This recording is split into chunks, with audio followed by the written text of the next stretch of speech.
Welcome home. This is the Residency Podcast. I am Jeff Tomasic with Drew Belcher and Lo Raven. Yellow. Bringing you the biggest guests and stories in entertainment, business, pop culture, and sports from our studio on the Las Vegas Strip inside the Mandalay Bay. Make sure to subscribe on Apple, Spotify, and YouTube. You know the drill. This episode is brought to you by Mandalay Bay. The NFL season has been crazy so far. Do not forget that the Bud Light Beer Garden between Mandalay Bay and Luxor is the only place to enjoy the pregame and postgame for all the Raiders games.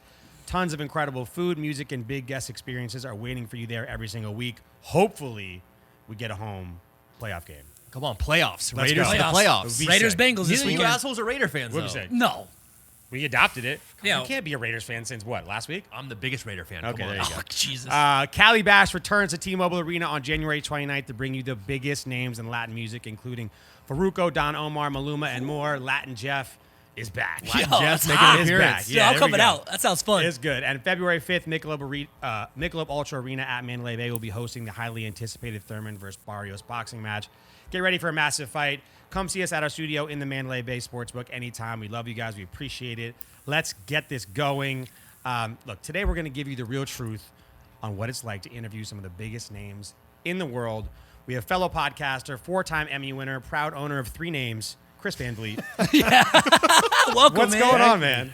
Look at what a setup. Thank you guys so much for bringing me in here. By far the best looking guy of the group. For sure. Absolutely. For Not, sure. not even a question. We wanted to ask him to just interview with your shirt off. Yeah. Just take your shirt off. Just That's get what the we got with views. views. Look at the two of 4 photos here. You Is like shirtless? that? Just Yeah. abs, got it. just on, just Guys, popping. to entice you to watch our YouTube channel, behind me right here, if you're listening to audio right now, go to our YouTube, and you will see the background. Half the photos are shirtless. And if you listen 30 to 45 minutes in, you never know. You might get some nips. It might come off. Who knows? Who knows? You never know. Thanks for coming, man. We appreciate having you on. This is really good. We can't take our shirts off, so we make our guests do if we have to. We'll peer pressure you as much as possible. I wish I had known. I would have, really like Done some push-ups. Just some push-ups Yeah. before he Pump came on. maybe tanned. I don't know. A little pre-workout, get a That's what nice people tan do. sesh. By the way, I watched your Instagram story. I noticed, was it for us or for your show? Your face looks a little different. Yeah, I've been He was growing out an outrageous Survivor I beard. just hadn't shaved in I think it was 2 months. Oh, damn. And it was weird. So I was putting up these YouTube videos and I was getting a lot of very mean comments because, it didn't look awesome. I'll admit it. And also, It was jet black. I have dark hair, and people were like, "Did you Sharpie that on?" was number 1. And number 2, people were like, "Oh, you're using Just for Men." I'm like, "No, this is just the color of my beard." It was so good, people thought it was fake. Yeah. People Or always enhanced. It was It enhanced. just goes to show you only the weirdest thing gets people engaged. Like, hey, your beard's fake. Yeah, man, your beard's beard fake. is too dark. But honestly, you didn't look bad with it. Thank you. I've It's- grown out a full beard for the NHL playoff well, bullshit. you probably have a really red one. I looked horrible, though. Absolutely fucking horrible with a full beard. I didn't love the beard look on me. I'm more like exactly what you guys have here, just like a 2, 3, 4 day. Yeah, on scruff. purpose. A little The stubble. on-purpose Shadow. scruff. A little on pur- stubble. Yeah. Yeah, that looks like I just forgot to shave. I will say the dudes who look really good with beards I'm envious of. It's an envious thing to be like, man, that guy rocks. Just super clean and that guy's crisp. so rocking Yeah. That's what I was hoping for. Yeah, I worked in TV news for so long, and you had to be clean shaven. Like up until just recently, almost everybody on the news was completely clean shaven. Yeah. Wow. Now you're starting to see some beards or maybe a mustache. But I had a boss that was like, "You need to go shave right now." 'Cause New I York had- Yankees rules. Basically, Oh, yeah. wow. Yeah. So after I wasn't working in local TV every single day, I was like, I'm just gonna see what this thing looks like. Let it grow for like a month during COVID, like everyone did. Yeah, for sure. And I was like, I don't know if this is. Look, you can't have it all, right, pal? You can't have it all. But I also did the thing where I took it from a beard to a goatee to a mustache. Oh, yeah. Sure, great. sure. Every guy does that. Just to Oh, yeah, explore yeah, all yeah. the options. Of course. And See you what they landed look on like. nothing. They were all bad. They all looked horrible. Terrible. It's all right. At least now you know. You're not going to wonder anymore now, you know? That's great. All right. At this point, you've interviewed, some crazy big names. We're going to talk about them a lot during the show. But who is someone that would make you nervous to interview if you got the chance? Ooh, someone I haven't interviewed Haven't yet? interviewed yet. Oh my gosh, there's a bunch. So I'm obviously a big wrestling fan, and a lot of the interviews I've done are with pro wrestlers. Vince McMahon's at the top of my list. That'd be great. And I don't want to talk to Vince McMahon about like, hey, what happened like with the Bret Hart screw job or anything like that. Yeah. I want to talk like Vince McMahon, the man. Like, I don't know if anyone's really dove in deep and figured out like what does he eat for breakfast? Like, does Vince McMahon eat pizza? Like, he's still jacked at whatever age he is. Yeah. What does his workout routine look like? He eats live animals for breakfast. He must. Sacrifices him live. Yeah. I mean, when we had Charlotte Flair on, she actually touched on Vince McMahon and said how actually truly intelligent that this man is, but he's also very intimidating to talk to in person. Oh, I bet. How could he not be? And how could he not be brilliant? Whether you love what WWE is doing right now or not, how could you not respect what Vince McMahon has grown that company into? You know, a multi-billion-dollar franchise. It's unbelievable. I think if you look at wrestling, because it's successful now, it seems obvious. But in the very original days, when you were pitching this huge multi-billion-dollar potential business, it's like, hey, man, relax, dude. Come on. You know what I mean? Fake fighting? Yeah. You're going to make $1 billion? I don't think so. Come on, ease the Insane. pain real quick. All right, Vince McMahon would be a big one. That's Yeah, awesome. Vince McMahon would be at the very top of that list, I think. Vince, I know you're not listening right now, but We absolutely know you are not Our listening. buddy wants to interview. yeah, if a friend of a friend of a friend is listening right now, our guy wants Vince on, you know? That would be there's so many people. And look, everybody has a great story. And that's the cool thing about podcasting is having a full hour to like just dive in deep, figure out where someone came from, like what were their stumbles along the way. So everybody has a great story. Vince would be an amazing one. Yeah. Elon Musk would be great. I've always been a Joe Rogan fan from back in the Fear Factor days. Yeah. Oh, Being a TV host, it's hard not to respect Ryan Seacrest and everything he's done. It'd be great to have an Absolutely. hour with him. So Great hair. great. Great everything. Ryan Seacrest. It's Ryan Come Seacrest. on, Ryan everyone. is Bombshell. Let's Seacrest. go. You know, he has a gold microphone. He probably earned it. Probably deserves That's it. right. Probably earned it. Probably earned it. Just probably gave one away, and it was one of one. Like, hey, man, you deserve it, bro. Didn't he pitch the Kardashian show originally? He's Yeah, Yeah, he's he's, a a producer. producer. Let's go. He's a producer. He's making more money off that than anything else. Yeah. Oh, yeah. Did So he get the crazy. new Hulu deal too, or no? Is he part of that? Oh, I'm sure he is. Good for him. Of course. Good for him. I think when we were saying like being nervous, because you've interviewed so many people, you're really good at it. Obviously, you've interviewed a lot of big names, but back to Vince McMahon, he would be. You know, you always throw some curveball questions to see how they go. Vince McMahon would be interesting when to throw a curveball question. If he gives you like 15 seconds of silence, would feel like an eternity. yeah. So They just stare at you, my you know? gosh. Well, we've all seen the clip with him and Bob Costas where he's like, basically like doesn't like Bob's line of questioning, and it doesn't go very well from there. But you want to talk about being intimidated in an interview? Samuel L. Jackson. I've interviewed him a handful of times. He is so intimidating. Very nice, very kind, great interview. But when you ask him a question, there's like a 3/4 of a second pause between your question ending and his answer beginning, and he just stares at you. He's like thinking of what to say, but it's just an Yeah, awkward and moment. it feels like an hour, and he's just staring at you, and it's like the way that he looks at you, and he's like, "Well, I never thought about it that way," and he just breaks into his answer, and you're like, "Oh my god!" Oh. This is gonna win There's so just a bad. big This is gonna win fork so in the bad. road. You can Yeah. go one way or the other.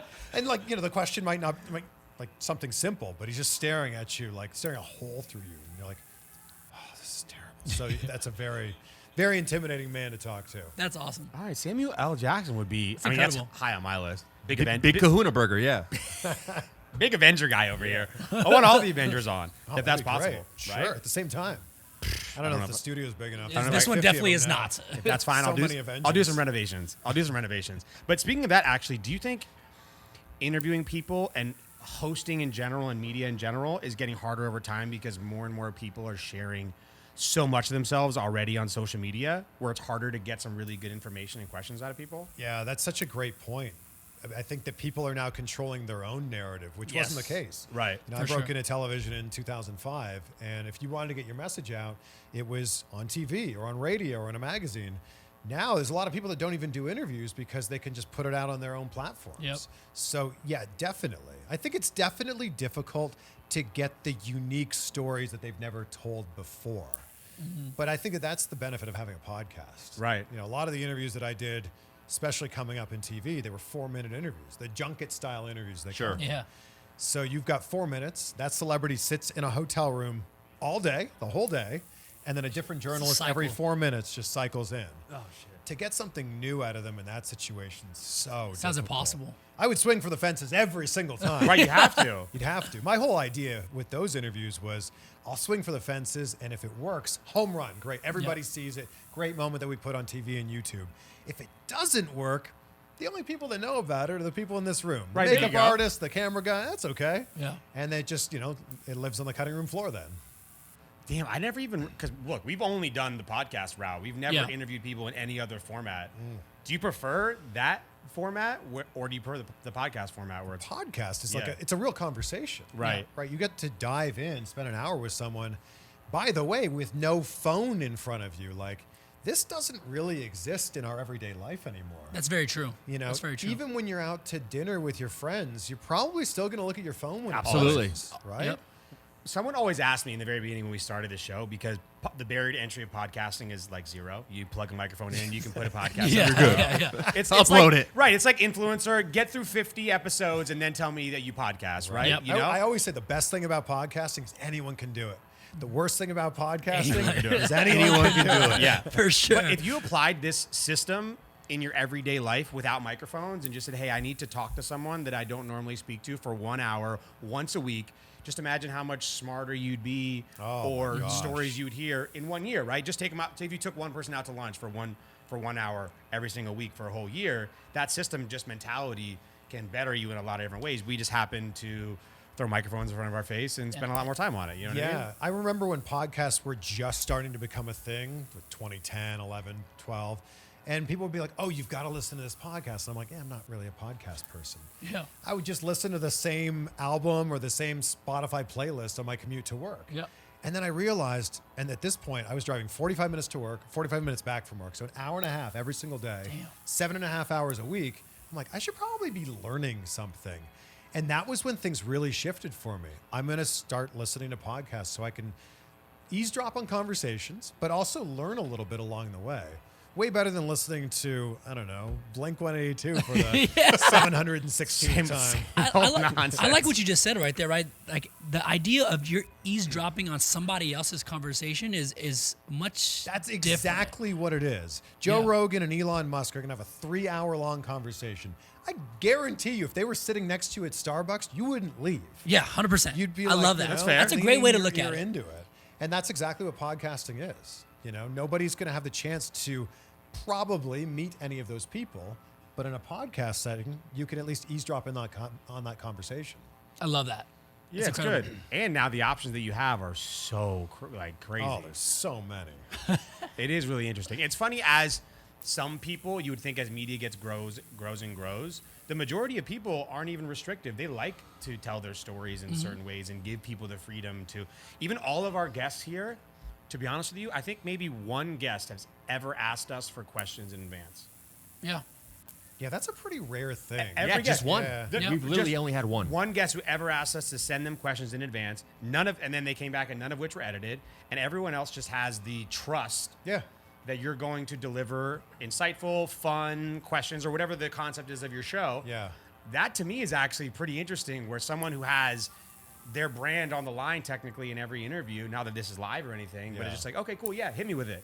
Yeah, that's also a trust that they have in themselves too, right? Like that they're not To not going mess to up. act like a complete idiot. Cancel you know? themselves. Right. I get that. So how did you start, by the way? How did a random Canadian get on MTV Yeah. and start interviewing people? If we go way back, when I was 4, I had a Fisher-Price tape recorder, like with cassette tapes. There we go. And I would hit record and pretend to be the radio host that I heard on the radio. So that's where the love began for That's communication awesome. studies and broadcasting. Fast forward a little bit, in high school, we had a communication studies class where we actually had a TV studio inside our high school. That's right. And you would rotate through the jobs. So you'd be a VTR operator, audio, camera, you'd be the host. So you were doing all these different things, learning all the different aspects of television. So I was always really passionate about it. I was the vice president of my student council, mainly because that was the person that did the morning announcements. So I was the guy who did the I want morning that job. announcements. Yeah, exactly. I'm like, I'll run for vice president if I get to be the guy doing the morning announcements. Good morning. Yeah, you've been crafting the radio voice since day one. That was it, yeah. And then when it came time to pick a college major, when you're 17 or 18 years old, which is crazy, by the way. For sure. What do you want to do with the rest of your life? I'm like, I don't know. Communication studies class was fun. I had a dream to be on TV or the radio. Seemed like a crazy dream that was not accomplishable at all, but I'm like, I'm going to chase after it, and we'll see what happens. So went to college for communication studies. In my senior year, I had an epiphany, and it hit me so hard, like a ton of bricks. that I was gonna have to work for the rest of my life. I was having the best time in college. It's the worst. Just depressed. the worst feeling. What? This is going to end. I was having the best time living with my 4 best friends, going to class when I wanted to go to class, sleeping in, and I was like, oh my God, at the end of this year, I gotta go wake up 9 to 5 for the rest of my life. Right. And that was when I was like, okay, I'm gonna try to stack the odds in my favor and do what I can to try to get a job I at least don't hate. That was the goal. great. Try not to hate Set your that job. bar real high, you know? I gotta enjoy this. By the way, for context, we're all similar ages in our 30s. That being in social media or doing podcasting or doing any of that wasn't Oh, a that job. It didn't exist. It didn't It didn't exist. exist at It all. sounds crazy. So anyone who's younger, I'm sorry. It just sounds like we're 100 years old, but that wasn't real at the time. The closest thing was like a radio host. That's what I mean. On like the radio. You had to go in and pitch and email them and go bang on Yeah. doors. You couldn't just get followers and then become that. Yeah, and that was exactly what I was doing. In that moment, in that epiphany, I reached out to every radio station and every TV station in my college town, said, can I just come in and volunteer and see how it's done in the real world? Because I'm so passionate about this. I want to see how it's really done. One radio station brought me on their street team, handed out ststickers at Yeah, events. sure. There was another public access, community-run television station. They said, yeah, of course, please come in, work for free. We'd love it. Yeah. And then another What a radio deal. station said, we don't take on volunteers, but how would you like a job? And I went, okay. And they said it only pays $8 an hour. And I'm like, well, that's $8 more than I thought I was going to make. Huge win. And I was a board operator, running the soundboard. Way to get that college degree. You know? Make it worth it. $8 an hour. Yeah. And then after my shift, I would go into the studio and record, actually in this exact mic, the CHRIS SM7B, and I would record an audio demo reel. And that's kind of how I got started. Wow. And then it just took off from there? Then it was I knew I needed an internship that would hopefully, possibly, maybe turn into a job. Reached out to a bunch of TV stations. Nobody got back to me. There was a small TV station 60 miles from my hometown in a small town called Peterborough, Ontario. And I reached out to the general manager. I scoured the internet, found his email address, randomly sent him an email and said, I'm going to be there during spring break. Could I just come by and talk to you about a possible internship? Total lie. Pure lie. Had Yeah. no plans on going to Peterborough, Ontario in the middle of winter because it was freezing Yeah. there. And he said, well, if you're going to be in town, sure, come on by. So I went by, he looked at my resume, saw the volunteer stuff I had, and went, you know what? We don't normally do this, but I'll take a chance on you. Sure. You've got an internship. And then that internship wasn't just me getting coffee and making photocopies. I was following the reporters around, watching them put the stories together. And at a small station like that, you're shooting, writing, editing, producing, doing the whole thing. Right. Yeah. 2 weeks into my internship, they gave me a story, and I was on the news that night. Oh, let's go. shit, that's sick. And then that was my internship from that moment on. So I was on TV, not getting paid anything Right. other than experience, and to pay for the gas to drive, because it was an hour plus each way. I was working my old high school job in the fish department of a pet store. Oh my goodness. So think of the juxtaposition of being on TV. And in Canada, by the way, which Yeah. makes this all 10 times more difficult. Yeah. So think of that. I would be on TV one night, and then the next morning be scooping dead goldfish in a pet store. That's the grind. People have to know That the is struggle. The grind. you know? That is the grind. So that internship did end up turning into a job. Ended up quitting the fish department job. So then I was on the news for about a year and a half in this small town. I was actually a news anchor there too, but I was like, I'm 22. I want to do something more than news. I wasn't that passionate about news. I was passionate about broadcasting. Ended up getting an opportunity at MTV2 Canada. I saw a job posting, and I'm like, 2 years experience? I pretty much got that. So I was going out, because I had access to all the cameras at the TV station. I was going out after my shift was done and recording stuff that made it look like I was doing much cooler stories than I was. This is me live at the concert. Yeah, I'd be like, In-depth reporting. This Yeah. band's in town, or this movie's coming out, stuff I would never actually do on TV. But I would hit record and put it on my little DVC Pro tape, like an actual tape. Yeah. And I was like, well, I'm going to make it look like Just I'm at beef least the doing reel this. up a little bit. I beefed everything on my reel at that point was nothing that had ever been I on love TV. that. That's We've done a couple of those. I've done a couple of We've done those. a couple of those. reported Fake it till you make live. it, I right? love it. I mean, in your 20s is what you have to do, right? How do you get the experience that everyone needs you to have without just kind of slithering your way into it? You know what I mean? And so I saw this job opportunity. It was in Vancouver, and that's far. That's basically Seattle. I was living in Toronto, which is New York, right? Yeah, so it was a 5-hour flight. But I saw on the job posting the name of the person that was doing the hiring. So I called the TV station and asked for that woman by name. And they're like, "One moment, please." And I'm like, oh my God, they're actually connected. Strategy. I got her voicemail, left a voicemail, and said like, "Hey, I'm interested in the job. Hope you can take a look at my stuff." She emailed me a few days later and said, "We're still like reviewing applications, but like we'll get back to you." In her email signature was her direct phone number.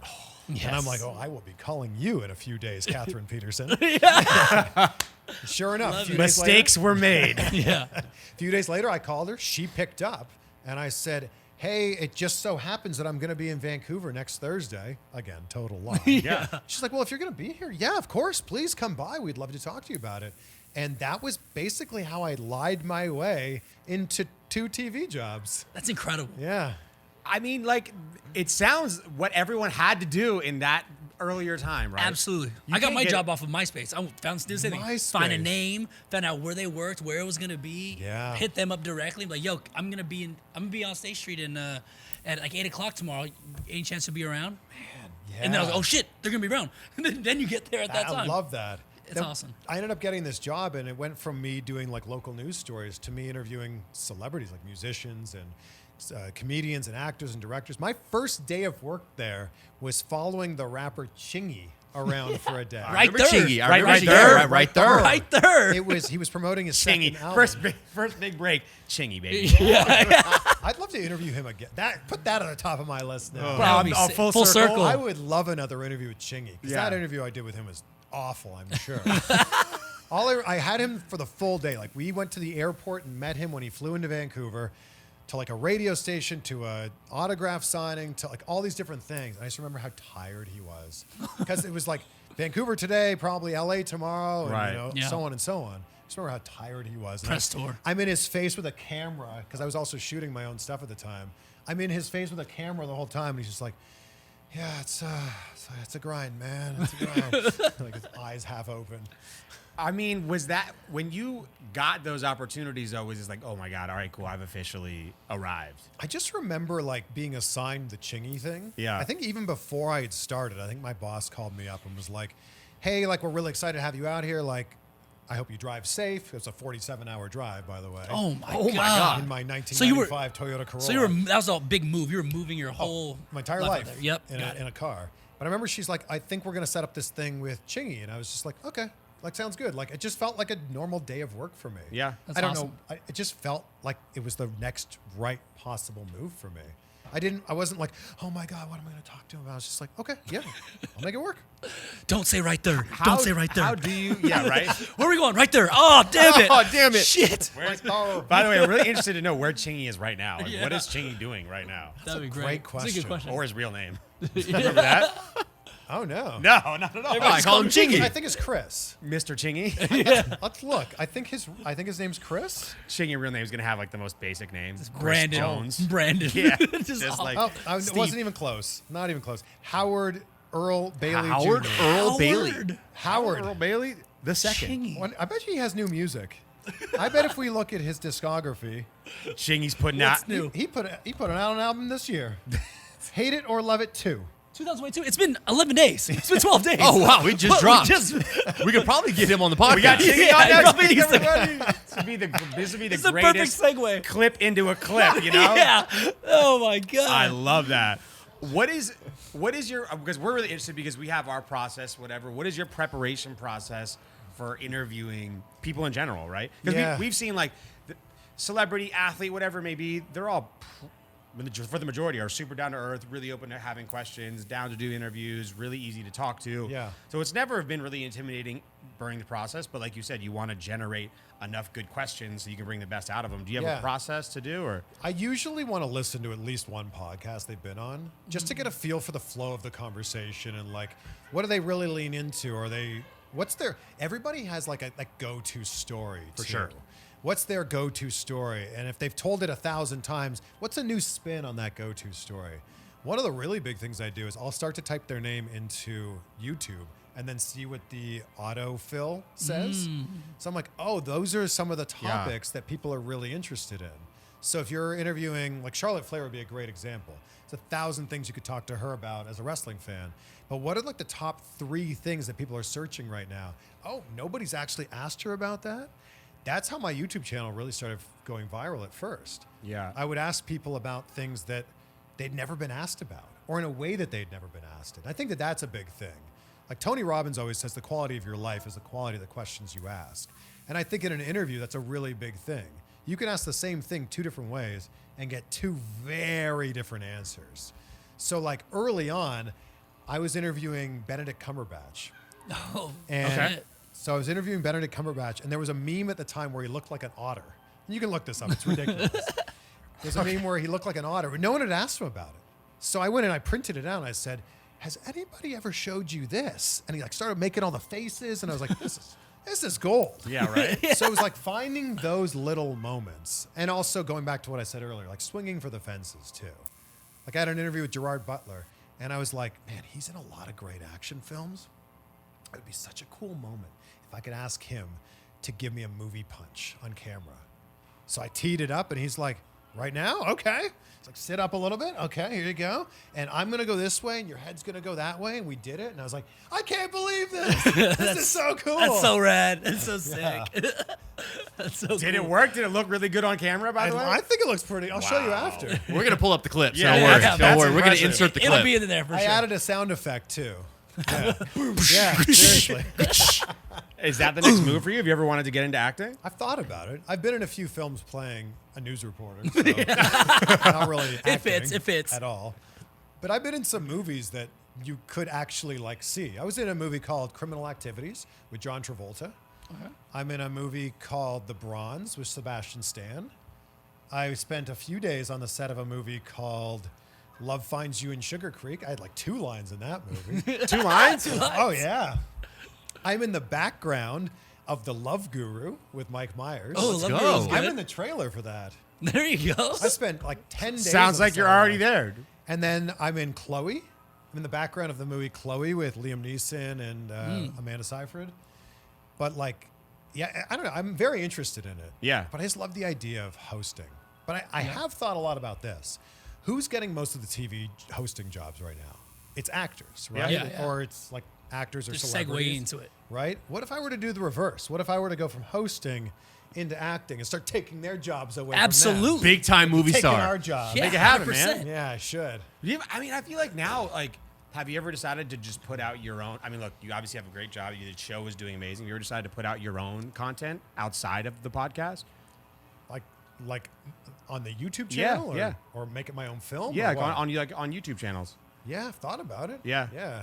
If I could collaborate with people where it could make a lot of sense, sure. And that's Right. the world we live in right now, It right? is. Ideas It are is. endless. Yeah. By the way, Lo is a child actor. I was And a he's- child actor. and he still gets like Where a would Still I- gets like $3 still bucks get- every yeah, like quarter. $3 or a some month. shit. You know. Yeah, it's really crazy. That's amazing. What would I see you in? Murder, She Wrote. No way. Did you share any scenes with Angela Yeah, Lansbury? like the whole movie. So I was in the full length The feature. movie? Yeah, the movie called South by Give- Southwest. Give us one of the Go back. lines. She asked me. She goes, Earn that $3, Lo. Let's go, dude. "What are my lines?" She goes, "What's your name?" I go, "Joe," and she goes, More like, Joe. "Yeah, Joe." and she goes, "Just Joe," and I go, "Not just Joe, Joe." Yo. No, it's actually it was actually great because the whole movie revolves around my Game Boy. So like I had a Game Boy and there's like this like nuclear whatever in it. It was sick. Why didn't you go from child actor to adult actor? Actor. Yeah, is what the the fuck happened, Lo? We never talked I about went that. to middle school and then I was really good at basketball. And I was like, in my head, I was like, I'm really good at basketball. I'm better than everybody. I'm going to NBA. And not realizing I was like 5 foot nothing. Yeah, you're, right? you're really not good at height. Yeah, I'm so. really not good at height. So I started doing that. You That had a was fork just- in the road That and was you like choose my wrong. love, right? And then during high school, I did like 2 other little films, and then my life just took its course. Wow. Yeah. Well, you can always get back into it. That's the I- most yeah. exciting thing about acting. Like, Betty Do you have White. an IMDb, Lo? I do. Google me, man. I've Google me. never even We've seen never your even IMDb. attempted Yeah. to do that. The best part too, right, is like you said, you always have these like news reporter roles. Yeah. I'm always a little Indian boy. Talking about 100% typecast. feathers. Oh, yeah, talk about shit, typecast. dude. Feathers in my hair, everything, A to Z. Really? Yeah, man, You're the Native American character? for sure. Lowell Raven. I lost out. Lowell Raven. I lost out a Let me couple. see this.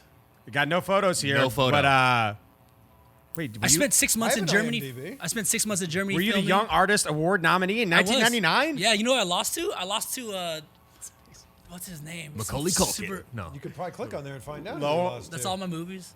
Yeah, I it was somebody huge. don't have know. actu- It just shows the movie. I have a first- Naturally Native. Yeah, that was the movie. I Naturally got. Native, yeah. Yeah. That's so good. But the great thing about acting, I just want to let you know that this is like a celebrity room. wow, Yeah, this yeah. is amazing. Big Yeah, time. yeah. Like I'm Betty- huge in Germany, guys. Actually, I really am. Betty White was acting until the end, and like that's It's the great incredible. thing about it. You clearly can't play basketball, football, baseball, 100%. any of those past your 40s, really. Yeah, But you could get into acting in your 40s. Yeah. 50s, Yeah. You're so- 60s. yep. for sure. For sure. And I think the other thing now And that nowadays, with all the content that's coming out, Yeah. not that there's not a ton of people who are trying to do it and can Yeah. think they can, but there's Yeah. also more opportunities just in general, right? yeah, and I think the other thing, and I definitely know this now more than ever, now that I live in LA. Oh wow, Wow, getting alerts. Siri? Yeah, wow. Siri He's one. getting a call from he's getting a call from his agent. yeah. That quick, guys. That quick, guys. There's definitely a lot of people in LA in their 20s and 30s that are trying to make it. Yeah. If you move to LA like later on in your life, in your 50s or 60s, you're probably the competition for those roles is probably a lot less. Could you That's a imagine the great- amazing conversation like just Joe random, you know what? Quits his regular job. He's 58. He goes, what are you doing? What's going on? You retiring? Nah, moving to LA. I think I'm gonna be an actor. Why To be an not? actor. Yeah. What? I got 2,000 on this Instagram thing. I think I'm gonna go to Los Angeles. yeah, for sure. let's do this. That's actually probably a really good niche. No, I'm gonna do it. 65. Yeah. I'm back in the Yeah. game. Hot, Yeah. dude. Back in the game. Speaking of Long hosting, silver hair. I think a fun job outside of podcasting, because obviously we love this, and we're not going to stop this forever. I think this has been so much fun. Is like hosting a game show or something like Oh, that. it'd be I think so would be much so much fun. Yeah. That I think would be Game show? awesome, like Awesome. hilarious. I would love to do something like that too. It'd be Yeah. so I want to fun. be on a game show. Like Well, that that would be could be- awesome too. you As a could make kid, that No, that could be arranged for sure, but Yeah. hosting, I think, is just the ultimate Yeah, level. that's Look at right. Steve Harvey now. The Yeah, amount yeah, of for fun sure. that this guy has and charisma on his shows, Yeah. doing something like that on the Yeah. later end of your career, come on, that's like the goal. Because I think like if you do some of the like shows where you have celebrities come on, it's cool. But most of the game shows are just random people, who Regular get people. selected that are regular people. Because we get to interview people here who are celebrities and athletes and all these things who are doing incredible stuff. Yeah. I think being a game show host and getting to have regular people who are just pumped out of their brain to be Yeah. able to do this and totally not prepared and totally just going out to do whatever they need to and just probably screwing up completely, I think it would be a blast. I think it would be so much fun. Yeah, I So agree. sick. Well, if your dream's to be on a game show, you could probably make that happen this year. yeah, probably Like, right. All you do is like easily. apply, right? Yeah. Yeah. We'll get you in for like Wipeout or something like that. Oh, thanks, Jeff. that'd Watch be you think you awesome. fucking eat shit. That would be Ninja awesome. Warrior. Yeah, I wanna American see- Ninja Warrior. Yeah. It's always right here. I know. I want to see Low fucking flop, dude. They have that. I'm an athlete, guys. Yeah. Okay, Nah, I got this. We'll see what happens. All right, we always love these questions when we ask guests. We always harp on a lot of the wins that they've had and some of the successes, but our favorite is, what's gone wrong. So do you have an interview you remember or interviews that just went horribly wrong? Yeah, for sure. Although you guys would probably agree with this. Usually when someone comes in to do an interview or you go to do an interview, they're usually putting on their best face. They know the Right. camera's there. They know this is going to go out to the world. So usually it's not that bad. But I've definitely had some interviews that were like not as great as they could have been. Okay. Usually because of me, you Yeah. know. I remember I was interviewing Jennifer Garner for and it was I think it was 2 weeks before Batman versus Superman was going to come out. And that was like right when she was in the middle of like separating from Ben Affleck and he was about to play Batman. And my buddy jokingly was like, you should ask her if she's Team Batman or Team Superman. Oh. And I'm like, that's actually not a bad question. Love those kind of questions. Right. So we do the whole interview. And then at the end, I said, with the new movie coming out soon, I just want to know, are you Team Batman or are you Team Superman? And she's like, oh, I'm Team Batman, of course. And I'm like, yeah, of course you are. All right, well, thank you so much. Good to see you. Congratulations on the film. I'm walking out of the hotel room. I have 1 foot out the door. And she goes, that was a ballsy question, Chris. that was a palsy question. And I'm like, oh, and I walk out and I'm like, oh, okay, that wasn't good. And then her publicist is like, why would you ask a question like that? And I'm like, I think it's a fair question. And they were very upset. They were like, you can't air this. We won't let you air this. And I'm like, let me call my boss. I call my boss, and I tell my story to my boss. My boss thinks it's hilarious. Yeah, that's great. And I said, they're saying that they're going to either have to edit that out, or they'll give us the full interview, but we have to promise that we won't run it. And she's like, oh, well, tell them that we won't run it, and we'll figure that out. I'm like, okay, we won't run it. So they handed over the tapes. She goes on the Today Show the next day, talks all about Ben Affleck and all about everything. And I thought, I just don't understand. Yeah, it doesn't make any sense. Yeah. So my boss was like, all right, we ran that thing yesterday and we didn't include it. We're going to run it today. So we ran that question. Yeah, Because if you didn't, we're gonna run it and clip it into a clip. for sure. Why was she so mad? Because she had to pick sides or something? No, it was just, I think, the fact that, like, when celebrities are going through a divorce, they don't want to talk about it. Yeah. Right. They don't want that person's name brought up at all. And I guess the way that they viewed this is, here's this, like, cheeky way of kind of asking the question without asking the question. I can fully understand where she's coming from. Right. And I completely get it. And You got to get a good soundbite, though. You know, you got to try at least. yeah, I probably wouldn't do that one again. Right. Yeah. I also had a moment with Christoph Waltz, the bad guy from Inglourious Yep, Basterds. yeah. Incredible actor. Yeah. Really good actor. 2-time Oscar winner. I go to interview him for the Bond movie Spectre, and we're in Mexico City. And he was a badass bad guy in that movie, right? Mm-hmm. So I walk into the room, and he's standing there, like, with his hands behind his back, like very, like, I don't know, like, just poised, Just right? smug. And he's like, after you. And I'm like, there's 2 chairs here. I don't know which one's mine. And he's like, oh, this chair. So I sat down. I asked him a question which I thought would give a great answer. I said, your character obviously doesn't think of himself as a bad guy. And that's actually a really interesting discussion about that. Like, no movie villain thinks they're bad. They're always justified in their actions. So I said, how do you think that he would describe himself? I was hoping he'd be like, oh, he thinks he's a nice guy, and he has a, lovely pet dog or whatever, And instead he goes, it is not my job to describe my character to you. That is your job. And I'm like, oh, okay. So I ask another question. The answer's not great. And I ended up just wrapping up the interview a little bit early because it just wasn't going This is It is over. hard to This is recover fucking sometimes over. when It's you're not tough. getting what you want. You're like, okay. I just couldn't believe it because I thought the question was actually a pretty good question. Yeah. I was expecting to get an interesting answer.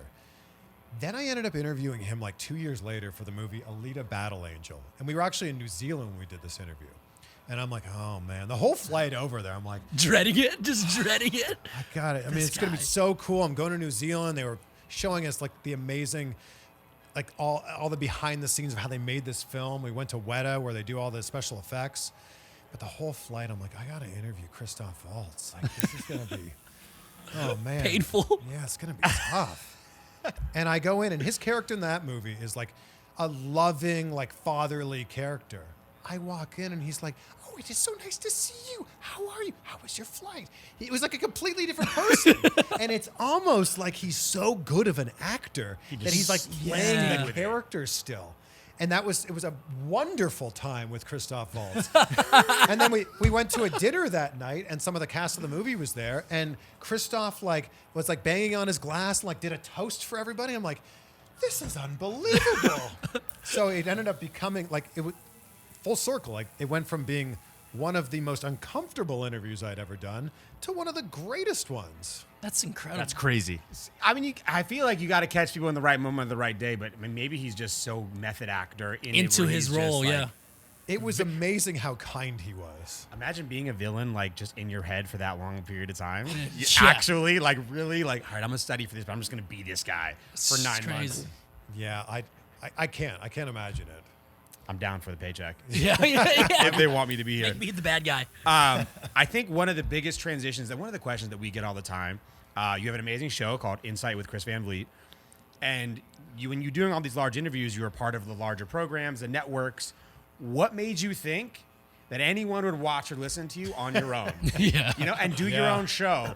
Why did you think? Because the show's incredible. You've had, 150 episodes now on Inside? No, we're about to hit 300. 300 episodes? Double that. Yeah, 300 next week. That's, by the way, extremely impressive to get to that Congratulations, far. man. That's incredible. But how do you get to that point where you think, all right, cool, I'm going to do this on my own now and go all in on myself? Well, I had a YouTube channel that was gaining some popularity. And I think it was just through that where I was like, I guess I should make the audio version of these available. And I was so resistant to it for a long time. Right. I didn't start my podcast till 2019. And I was so resistant because I thought that the podcast was going to cannibalize my YouTube channel. So I was doing like these relatively long form, in air quotes, like 20, 30-minute interviews on my YouTube That's channel. long for the internet now. Right, for sure. So I was putting these on YouTube, and they were doing really well. Like I had a bunch that were over 1 million views, and some into 2, 3, 4, 5 million views. So it's just like, you know what? Someone who's driving in their car to work probably isn't going to watch the video. So I'll just make the audio available on a podcast. That was really how it began for me. Interesting. I didn't really think about it like much more than that. I called it the Chris Van Vliet Show because that was my YouTube channel's called Chris Van Vliet. Didn't really put much thought into it. And then as my show started growing and I was getting more and more guests, I'm like, this show should not be called the Chris Van Vliet Show. I'm maybe the person who's on it all the time, but the show's not about me. Right. It's about shining a light on my guests and their amazing stories. So I changed the name a year ago exactly. We've done 140 episodes since then. So I think we've almost done more episodes as Insight that we had as the Chris Van Vliet Show. Got it. But it was just basically like, if I find it interesting, I'm hoping that other people also find it interesting. Like, that's really it. Yeah. For sure. Wait, you do 140 episodes a year? I did 136 last year. That's so many. Yeah. That's more than my- 2 episodes going Yeah, out a week? It's 2 to 3 a week. Yeah. Wow. And I think the biggest tip for anybody who wants to double their podcast following, their downloads, just double your episodes. It's honestly that simple. Just crank them out. Because podcast listeners are so loyal. It's so habitual. You get into your car to drive to work, you're putting on your favorite podcast. Yeah. So if you put out double the content, you're going to have pretty close to double the downloads. How do you, we always get asked a lot about our guests and how we get in touch with them, obviously, because we don't have a staff, a team who's booking for us or anything. How do you find all of your guests, let alone 100 plus a year? Yeah. I'm usually trying to find somebody who knows somebody. So Right. if I've interviewed this guest and I had some sort of a rapport with them or a relationship with them, I'll say, hey, do you know if this person will be open to doing an interview? Like, could you maybe point me in that direction or could you put in a good word? That's how a lot of them are. But a lot of cold DMs. If someone has their email and it's readily available, We're fired away, I promise. you guys know. Jeff's We're the man. fired away. Jeff is the Shot. man at Yeah. that. I got a solid Excel spreadsheet with Copy, with- paste, yeah, send. with some fire.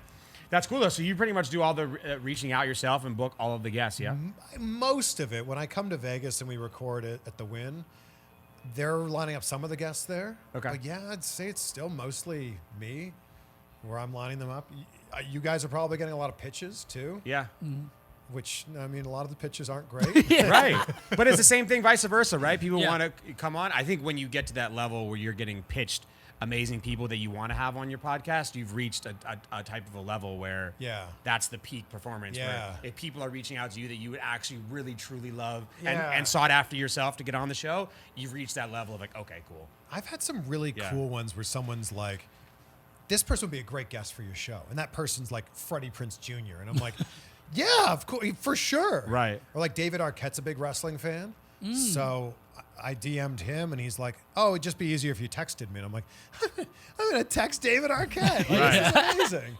So it's been a lot of just somebody knows somebody who knows somebody. Always. That's kind of been how I get most of my guests, I'd Do you say. think it gets harder or easier over time? Because I see it both ways where it gets easier because you have a much larger standing. You've done a lot of successful people in the past, but it also gets harder because just the pool of people, even though there's so many amazing people out there, Yeah. it seems to be getting smaller the more people that you do. Yeah, and you've also crossed a lot of names off the list. Right. And I'm starting just now to be bringing on guests for the second time, which I think's interesting. Like, have another conversation with them. Yeah. But I think that another element that's making it more difficult is everybody has a podcast now. Everyone. Yeah. You know? Everyone has a podcast. Every big celebrity, everyone. Yeah. They all Yeah, got 'em. and it's really tough to compete with, Barack Obama has a podcast. Yeah. Dak Shepard, I love Armchair Expert, but it's really hard to compete with somebody who, is an A-lister. His guest lineup is unbelievable. And he got course paid it as such, is. by the way, from Spotify. And like, I love Smartless, but I'm not going to be able to book the same guests as Jason Bateman and Will Arnett. Like, Yeah. It's impossible. Yeah. It's impossible. like they're getting like LeBron James and Tom Brady. Like, so I think that's another really difficult part of it. Yeah, there's a rung on top of it. But I also think people do like to do. There's some people who really want to get exposure for certain things, and some people who don't care. And I Yeah. think there's that level of people who want to come on these shows that are successful, like you said, not compared to Joe Rogan and Barack Obama, right? But successful that themselves that people want to be on, but they have to find it. Right now, I think when it comes to guests in general, I think the asset that we have is that they have the same difficulty where they can barely sift through the amount of podcasts that are out there and where they should head on to, because there are so many and so many big people who are doing them. And by the way, so many big people who are doing them and then stop.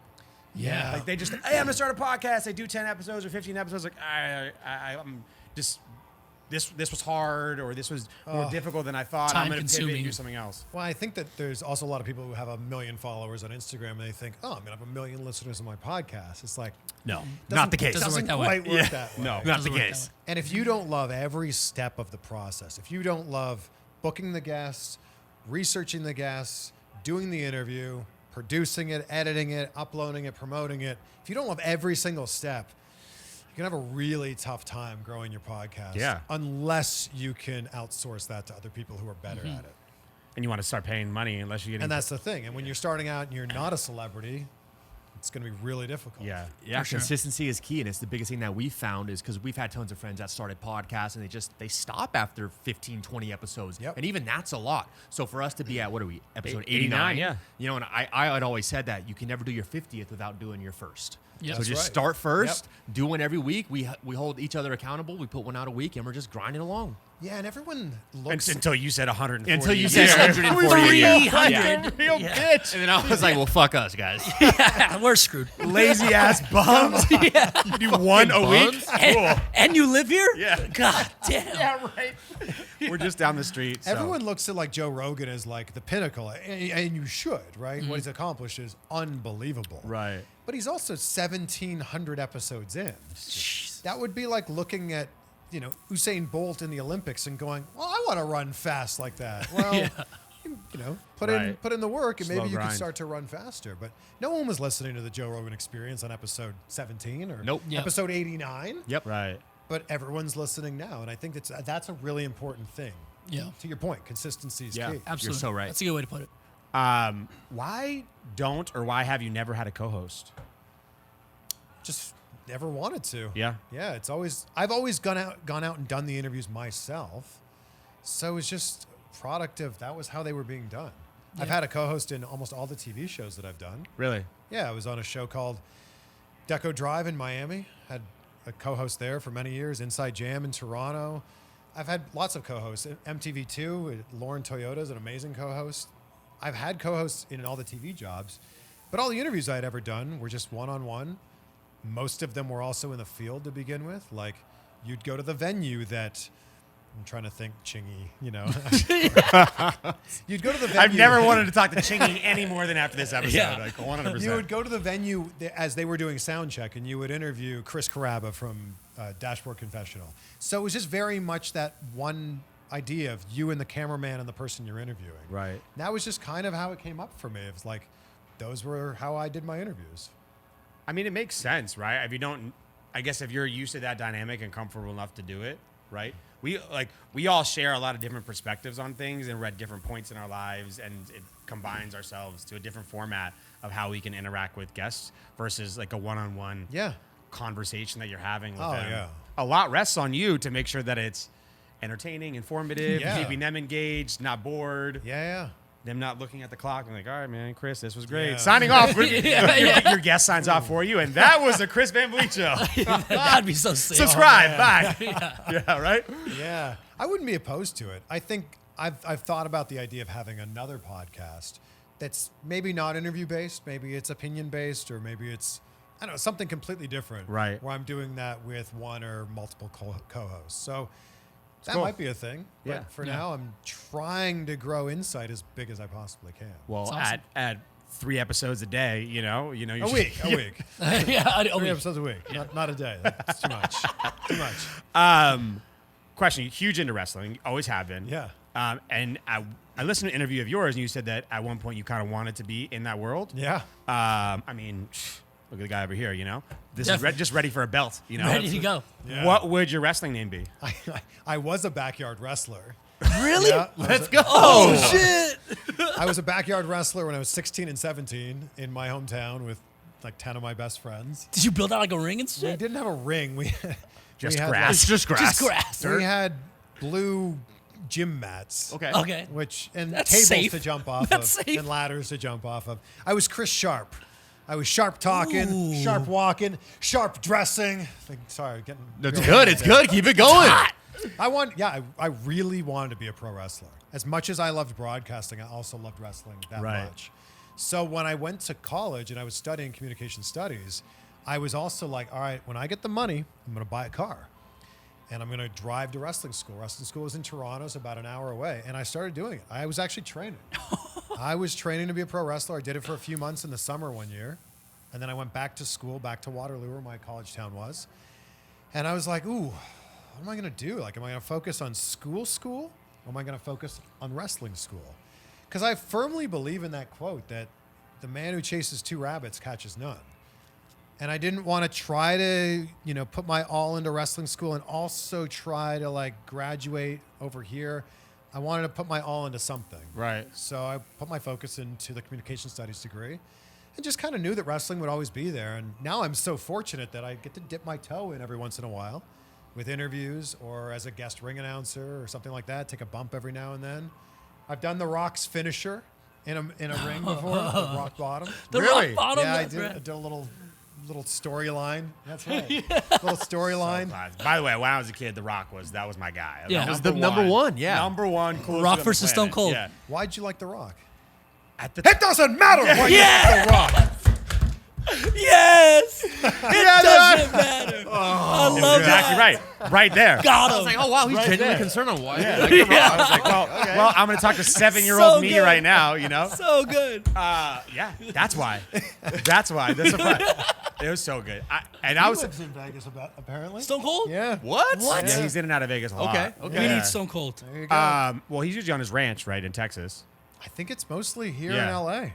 And then I do have a question about The Rock, by the way. Okay. When you were talking about like a lot of people that you want to interview, The Rock is. We've talked about him a ton on our show. Sure. Just as probably like the guy who doesn't miss on anything. Yeah. He can't do anything wrong. Nothing wrong. What was it like interviewing The Rock? Because that I feel like that's in our That's my pinnacle, for sure. residency For top 2. Oh, yeah. He was at the top of my list. Yeah. For a long time. As a wrestling fan and then just, appreciating everything he's done with movies and then being an entrepreneur. Then I got The Rock backstage at Raw. So not only did I get The Rock, my number one interview that I wanted on my bucket list, I got him in a setting that I knew him and loved So it was him from. at like a At Raw. Raw, yeah. Yeah. Wow. That's so cool. So it was a pinnacle kind of moment in his career, like a pivotal moment, in his career where it was 2012 when I interviewed him. So it was right before The Rock we know now. The crazy actor. The Rock. megastar. Yeah. Yeah, like right before G.I. Joe 2, right before Pain and Gain. He was just coming off of like a bunch of movies that, maybe weren't the ones we remember him for Like now. The Mummy. Yeah, or like, what was it? Like Daddy Daycare or something Yeah, like that. yeah, What yeah. The is it? Game Plan. Oh, the Yeah. game plan. Yeah. The Game Plan. And it was just, he's great. He's funny, he's charming, he's charismatic. But he has this celebrity quality about him where he's so self-aware that he's one of the biggest stars in the world. Yeah. And he knows that you're going to tell everyone that you met The Rock because, he's so famous. He makes the moment about you. He includes you into it. He'll make a little joke or he'll just put his hand on you or something. Oh, you've been working out. Look at you, man. Like little things like that. Thank you, Rock. I would love Dwayne to tell me that. Thank you, sir. And it's just something that you'll never forget it. And I've seen this quality in so few other famous people. Oprah does it. Oprah does this crazy thing. Watch this when Oprah's on a red carpet. She holds your arm the entire. Oh, that's a great question, Lo. Oh, that's a really good question. Just to have that human connection. Right. That's crazy. Yeah, so The Rock does this thing where he just wants to make sure that this moment's a memorable moment for you. That's awesome. I mean, I guess there's just no one else like him. That's why he's just where he's at right now when it comes to like his personal attributes when you're interviewing him, right? That's why he's so different. His story is amazing, too. It Did you is. get to interview him again afterwards? Or was that the only one you ever did? I've interviewed The Rock 9 times. Not that I'm counting Oh, or anything. You know. 9 times! Nine Okay. times! So you've gotten the progress over time. Yeah, I've interviewed. I mean, it's been a while since I've interviewed him, but first one was in 2012, and then I interviewed him up until about 2018. So from like Raw to Jumanji to Rampage to Baywatch to Central Intelligence, Wow. Ballers. Yeah, I got it. Fast and cool. Furious 5 and 6. Imagine Ballers is always so funny to me because imagine getting to do something and being as big as you are, but doing a product on something that you actually didn't get to do in real life. Like what a weird circle that is to like come and actually be the star of a show on something that you really wanted in another life, but you Yeah. have a better life now about it. Yeah. That's crazy. It's That's kind awesome. of like winning bigger than the original thought of you winning. being an athlete or whatever it was. Yep. That's the craziest thing about The Rock that's never talked about is that his goal, his dream, was to play in the NFL. Yep. And he got cut from the CFL. Like he was a pretty good college player, then went to the CFL and got cut. So The Rock's goal, The Rock's dream did not happen for him. And I think that's a wild thing to think about because a lot of people will say, my goal is this or my dream is this. And then when they don't accomplish it, they go, yeah, man, back when I was 21 or back when COVID hit or back when 2008. And then they'll just use that as an excuse for the rest of their life. Right. The Rock instead uses it as an excuse to propel the rest of his career. That's mind-blowing. It is. It is. Yeah, that's so true. I guess you never really think of The Rock as failing at something, but Well, technically. Yeah, so talking about The Rock, do you think he has a legitimate chance if he ever decides to in the future run for president and win? Regardless of political party, whatever it is, I do you don't think he has a know. legitimate shot? I think there's a lot more skeletons in The Rock's closet that are like people are aware of them. Sure. But I Yeah. think that if he were to ever run for public office, they would come out and maybe people would make a big deal about them. Yeah. I don't know. Him endorsing Joe Biden was an interesting move, though. Yeah. Which I think made a lot of people go, is he aligning himself with the party for a reason? Sure. Yeah. Yeah. Or did they pay him? I don't know. Sure. You know, there must be a reason there. Imagine an Instagram collab with Biden. Hi, this is from Mr. Biden's office. How much for a post? Who knows, right? Yeah, I mean, that's so. I also wonder, right, is when you're at that stature, right, and someone you keep trying to have to self-motivate yourself, and his wins are so big, right? It's like, hey, I'm going to put out tequila brand. It's the biggest ever. Hey, I'm going to put out, I'm going to buy a football league now and try to do that. That my old boss used to own. Yeah. Yeah. Right, Yep. yeah. It's like, at what point do you just like, all right, well, I mean, I guess I'll try to be president. Yeah, I have nothing Yeah, I don't What know. else is left? else left. Yeah. The Rock, other than the NFL, has been so successful in everything Yep. he's ever done. I wonder, like The Rock's all about right now in this phase of his career, like he wants to make the biggest movies possible for a global audience. He says that all the time. Global audience, global audience. He's always talking about that. I wonder if we're going to get a version of The Rock at some point in the next 5 or 10 years where he dives deep into some character work and tries to win an Oscar. I wonder. Because The Rock makes great films right now, and I think that if you look at the work he's doing now, he's become a great actor. I wonder if he's going to try to take that to another level. Maybe The Rock loses 100 pounds and does like a Matthew McConaughey thing. I don't Right. know. Yeah. He did yeah. though at one point. I feel like after his wrestling career, as he got into acting, he slimmed down a ton. Yeah. And then he got back. Yeah. He was And- told- on the secret and sauce. his roles were like, just oh, doing yeah. Hey, man. He now, got man. jacked. He Yeah. was told to. There's a whole story behind that. When he went into Hollywood, they said, you look too much like a wrestler. Sure. You need to look more Hollywood. And he leaned out. He got down to like, he was like 220 or something. And The Rock now is like 280. Yeah. Shredded. Monster. You know you're big right? when you get down to 220. Yeah. You know? That's when you know. I've never been hey, close. You really need to slim up. Get you to 220 or something. Okay, man. Sure, no problem. And he was like, I don't feel comfortable. Like, and that he wasn't being authentic to himself. Yeah. Sure. As we all know, a big part of him is going to the gym. And he didn't like the direction his career was going with Tooth Fairy and Game Plan, Race to Witch Mountain. Tooth Fairy. He ended up switching agents. And his new agency basically said, like, you're The Rock. Be The Rock. Yeah. Be you. You're this generation's Arnold Schwarzenegger. Be as big as you can possibly be. Yeah. And that's when he turned into The Rock we know now. Yeah. G.I. Joe 2 and Fast and Hobbs, Furious. And, Took some good advice, I would say. yeah. Went the right direction. And he said he wanted Will Smith's career, but bigger. And can you think, like, can Jesus. you imagine that? Like, this is Will Smith, like Independence Day and all the amazing, huge films that he's had. He said he wanted Will Smith's career, but bigger. There's some people who just know how big they're going to be before they will it into existence. Like Kanye filming himself 20 years ago for a documentary coming out right now, knowing that one day he'll need a documentary. man. It's crazy. When he was absolutely And that wasn't even a nobody. thing. It wasn't even a thing back then. Hey, what do you know? I'm taking a documentary and I'm no one yet, but in 20 years, I'm going to need to drop a 3-part Netflix series that doesn't exist yet. Man. That's just the foresight Yeah. that you have. For Yeah, that is crazy. I think it's really important to dream big. Yeah. Like if somebody else is doing the thing that you want to do, that just means that you can do it too. That means it's possible. Yep. And the path has been created. So just reverse engineer it back to where you're at now.